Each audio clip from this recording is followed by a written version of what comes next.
Frères et sœurs, je nous salue dans le nom précieux de notre Seigneur Jésus-Christ. Nous sommes en notre deuxième jour de notre enseignement sur comment relever le défi de la vie de sanctification. Aujourd'hui, mardi 17 mai 2022, nous aurons pour sous-thème 5 programmes divins pour la sanctification des croyants. C'est en 2 parties, donc aujourd'hui nous verrons la première partie et demain nous aurons la deuxième partie. Dans la première partie, frères et sœurs, nous allons voir 3 de ces programmes divins là et les 2 autres nous allons voir dans la deuxième partie demain. Mais bien avant tout, j'aimerais bénir le nom du Seigneur et lui confier ce moment. Oui, Père éternel, Dieu 3 fois saint, Dieu de bonté, je te bénis, je te glorifie. Je te bénis pour la vie de ton serviteur Makaye, je te bénis pour la vie de tes enfants sur cette plateforme et de tous ceux, Seigneur, qui vont entendre, oh Papa, ton message. Je te bénis de ce que tu utilises ma personne inutile, Seigneur, pour faire passer ton message. Père, en ce moment précis, je m'efface et je te laisse la place. Parle-nous, Seigneur, pour la gloire de ton nom, Jésus. Seigneur, si tu as voulu que nous soyons enseignés sur ces thèmes, comment relever le défi de la vie de sanctification, c'est, Seigneur, parce que tu veux que nous poursuivions, Seigneur, ce processus afin d'hériter un jour ton royaume. Père, cela n'est pas facile, mais nous avons confiance en toi et nous savons que, Seigneur, avec toi, nous allons arriver. Seigneur, je te prie afin que tu ouvres nos cœurs. Balaie tout ce qui empêche ta parole de s'enraciner et de porter du fruit, Seigneur. Jésus-Christ de Nazareth, conduis-nous par ton esprit à expérimenter la révélation profonde de la parole de Dieu, afin que nous recevions l'intelligence spirituelle et que nous soyons libérés de toute forme d'esclavage du péché. Remplis-nous, Seigneur, de la connaissance de ta volonté en toute sagesse et intelligence spirituelle pour la gloire de ton nom, Jésus, je t'ai prié. Amen. Frères et sœurs, comme programme divin que nous allons recevoir, nous allons voir en premier lieu le plan de notre sanctification par Dieu. Et hier, dans notre intervention, nous avons dit que la sanctification est le processus pour être libéré du péché, pour devenir pur et saint. Dans ce processus, frères et sœurs, Dieu va s'impliquer pour nous sanctifier. Et nous savons également que dans le temps de l'Antiquité, lorsque le péché nous empêchait de voir ou entendre la voix de Dieu, pour se purifier, l'on tuait les animaux afin de se sanctifier pour effacer ce péché. C'était leur manière de procéder pour se sanctifier face à Dieu. Mais Dieu, qui n'a voulu et n'a agréé ni offrande, ni holocauste, ni sacrifice, va envoyer son Fils formé de corps d'homme. Amen. Et c'est de ça que notre texte d'appui va nous parler. Notre texte d'appui plutôt, c'est Ézéchiel 37, le verset 26 à 28 que je vais lire. Je lis la version Louis II. La parole de Dieu nous dit dans Ézéchiel 37 plutôt, le verset 26 à 28. Je traiterai avec eux une alliance de paix, et il y aura une alliance éternelle avec eux. Je les établirai et je les multiplierai, et je placerai mon sanctuaire au milieu d'eux pour toujours. Ma demeure sera parmi eux, et je serai leur Dieu, et ils seront mon peuple. Et les nations sauront que je suis l'Éternel, qui sanctifie Israël, lorsque mon sanctuaire sera pour toujours au milieu d'eux. Parole du Seigneur, nous rendons gloire à Dieu.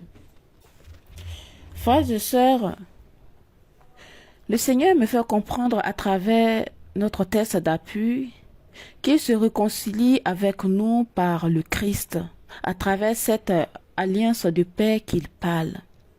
Oui, frères et sœurs, nous sommes sanctifiés par Dieu lui-même à travers Jésus.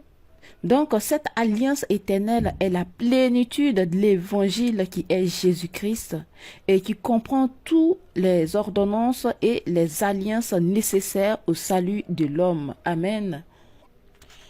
Nous avons dit que la sanctification est un état de mise à part pour Dieu. Donc, cela veut dire que tous ceux, les croyants qui sont nés de Dieu sont sanctifiés. Et la parole de Dieu dit dans 1 Corinthiens 1, le verset 30, « C'est par lui que vous êtes en Jésus-Christ, lequel, de par Dieu, a été fait pour nous sagesse, justice et sanctification et rédemption. » Amen. Ici, frères et sœurs, il s'agit d'une mise à part une fois pour toutes par laquelle nous appartenons à Dieu éternellement, comme nous le dit Hébreux 10, le verset 10. Écoutons la parole de Dieu. C'est en vertu de cette volonté que nous sommes sanctifiés par l'offrande du corps de Christ Jésus. Une fois pour toutes. Amen. Cela veut dire quoi? Cela veut dire que nous sommes sanctifiés par Dieu et cela nous rappelle la nouvelle alliance. Cela veut dire aussi que le premier niveau de sanctification est donc celle faite par Dieu lui-même dans nos vies par sa souveraineté. Amen. Dans 1 Thessaloniciens 5, le verset 23, la Bible dit que le Dieu de votre paix, que le Dieu de paix vous sanctifie lui-même tout entier et que tout votre être, l'esprit, l'âme et le corps soient conservés irrépréhensibles lors de l'avènement de notre Seigneur Jésus-Christ. Amen.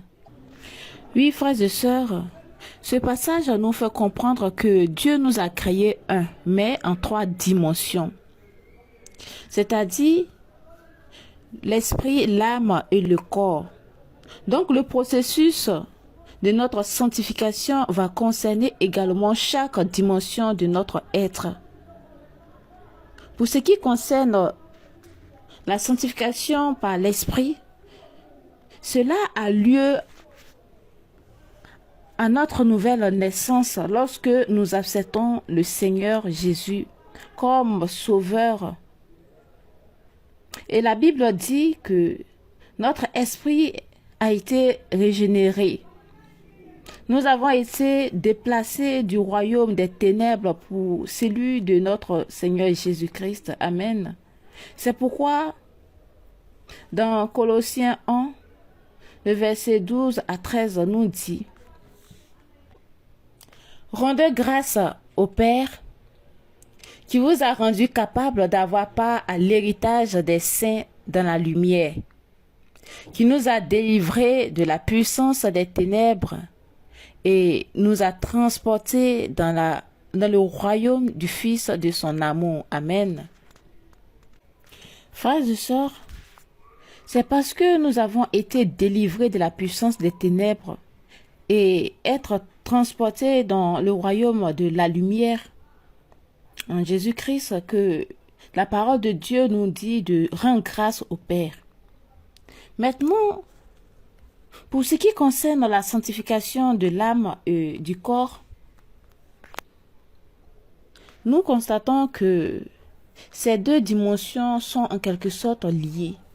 Parce que lorsque nous parcourons Marc 7, le verset 21 à 22, la Bible dit, c'est du dedans, c'est du cœur des hommes que sortent les mauvaises pensées. On a l'impression, frères et sœurs, que C'est l'âme qui pêche et souille le corps, car c'est elle qui enfante le péché. Mais ce qui est bien, c'est que lorsque c'est l'esprit qui dirige, il soumet l'âme et nous conduit dans les sentiers de la vertu et de la pureté. Dans 2 Pierre 3, le verset 9, la Bible dit: le Seigneur ne tarde pas dans l'accomplissement de la promesse, comme quelques-uns le croient, mais il use de patience envers vous, ne voulant pas qu'aucun périsse, mais voulant que tous arrivent à la repentance. Amen. C'est pourquoi dans Lévitique 20, le verset 26, Dieu dit: vous serez saints pour moi, car je suis saint, moi l'Éternel. Je vous ai séparés des peuples afin que vous soyez à moi. Amen. Oui, frères et sœurs, nous avons été sanctifiés par Dieu lui-même. C'est pourquoi il dit que nous sommes saints comme il est saint. Et c'est pour cette raison-là aussi que les nations sauront que l'Éternel nous a sanctifiés. Et frères et sœurs, lorsque nous sommes sanctifiés, notre comportement évangélise. Et les païens eux-mêmes prennent conscience et ils se convertissent. Amen. Maintenant, nous allons voir le plan de notre sanctification par Jésus-Christ. Oui, frères et sœurs, qui parle de Jésus parle de Dieu. C'est pourquoi il est écrit dans Hébreux 2, le verset 11. Car c'est lui qui sanctifie, et ceux qui sont sanctifiés sont tous issus d'un seul. C'est pourquoi il n'a pas honte de les appeler frères. Amen. Oui, frères et sœurs, nous sommes nés de Dieu. Et Dieu nous a sanctifiés par Jésus-Christ. Et la Bible dit, c'est lui qui sanctifie. C'est Jésus-Christ. Et ceux qui sont sanctifiés, c'est-à-dire nous sommes tous issus d'un seul Dieu le Père. Et c'est pour cette raison que Jésus-Christ nous appelle frères. Parce que nous sommes de la même famille de Dieu. Amen. Oui, frères et sœurs, notre sanctification par Jésus fait référence à la mise en pratique de cette mise à part pour Dieu, qui est l'effet de notre obéissance à la parole de Dieu dans notre vie. Et que les croyants doivent poursuivre ardemment, comme nous le dit 1 Pierre 1, le verset 15. La parole dit: mais puisque celui qui vous a appelé est saint, vous aussi soyez saints dans toute votre conduite. Amen. Oui, frères et sœurs, nous devons vivre dans la sainteté, car Jésus, qui nous a sanctifiés, est saint. Amen. Nous allons passer maintenant à notre troisième programme, qui est le plan de notre sanctification par le Saint-Esprit. Et Romains 15, le verset 15 à 16, nous dit: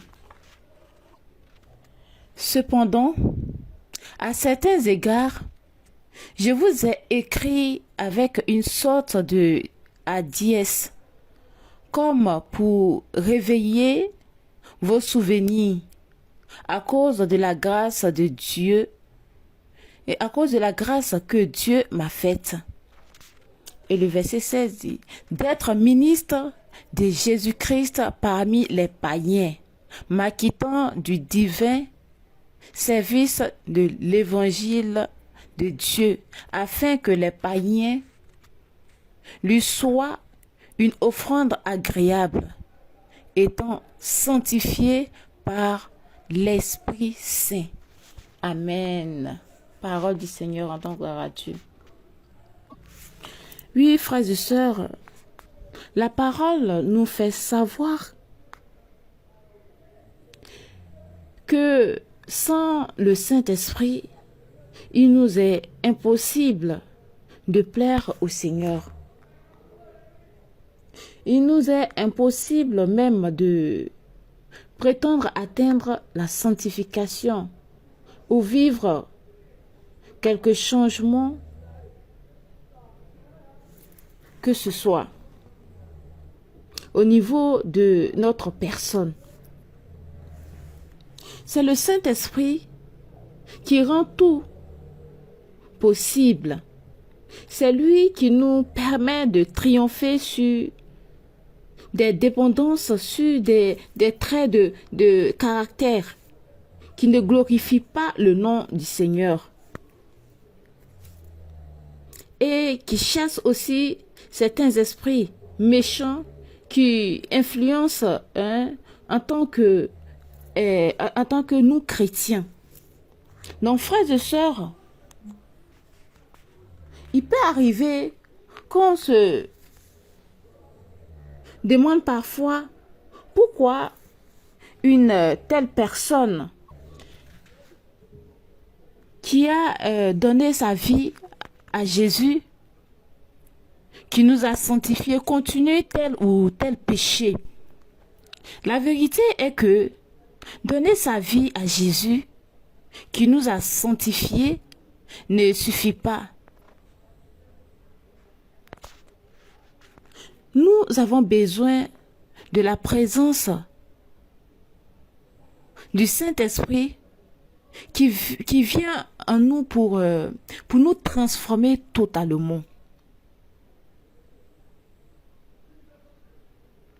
Et c'est là que la parole de Dieu nous dit, et c'est là ce que vous étiez, quelques-uns de vous, mais vous avez été lavés, mais vous avez été sanctifiés, mais vous avez été justifiés au nom du Seigneur Jésus et par l'Esprit de notre Dieu. Amen. Cela veut dire quoi? Cela veut dire que nous sommes désormais sanctifiés ou disons justifiés et saints au nom du Seigneur Jésus par l'Esprit de notre Dieu. Amen. Et frères et sœurs, ce processus de notre sanctification par ces trois plans de ce jour nous démontre notre sanctification par la Sainte Trinité. Dieu le Père qui nous sanctifie, Dieu le Fils qui nous sanctifie et Dieu le Saint-Esprit qui nous sanctifie. Et frères et sœurs, je rends grâce à Dieu pour cette sanctification par lui-même, par son Fils et par l'Esprit Saint. Et je nous exhorte également à demeurer dans cette sanctification afin de pouvoir hériter le royaume de Dieu. Père éternel, je suis persuadée que toi qui as commencé en nous cette bonne œuvre, tu nous la rendras parfaite pour le jour de Jésus-Christ, notre Seigneur et notre Sauveur. Seigneur, toi tu es le Dieu de toute grâce. Tu nous as appelés en Jésus-Christ à ta gloire éternelle. Tu nous perfectionneras toi-même. Tu nous affermiras toi-même. Tu nous fortifieras et tu nous rendras inébranlables en toutes choses dans le nom puissant de notre Seigneur Jésus-Christ. Frères et sœurs, nous allons nous arrêter ici pour aujourd'hui et demain, nous allons voir la deuxième partie des 5 programmes divins pour la sanctification des croyants. Demain, nous verrons la deuxième partie, c'est-à-dire les 2 autres plans qui nous restent. Que le Seigneur nous bénisse et nous rend saints pour la gloire de son nom. Shalom.